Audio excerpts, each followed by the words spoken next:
এক সময় পেঁয়াজ কাটার বয়ে কখনো নিজে হাতে ডিম ভেজে খাইতাম না। হাত কালো হয়ে যাবে বলে কখনো আলু কাটতাম না।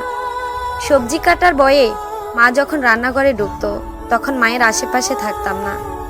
রান্নাঘরে ঢুকতাম না, যদি হাত পুড়ে যায় আর পোড়া হাতের দাগ নিয়ে বাজে দেখা যাবে, এ ব্যাপারটা খুব গুরুত্ব দিতাম। খাবার শেষে প্লেটটা টেবিলে রেখে উঠে যেতাম, তবুও মায়ের কোনো অভিযোগ ছিল না। আমার মাটা খুব দুঃখী, সারা জীবন কষ্ট করে গেছে, একা একা খুব কাজ করতো। কখনো বলেনি আমার মেয়েটা কোনো কাজের না, বরং বলতো আমার মেয়েটা সারাদিন অনেক খাটাখাটনি করে, প্রয়োজন নেই তার কাজ করার।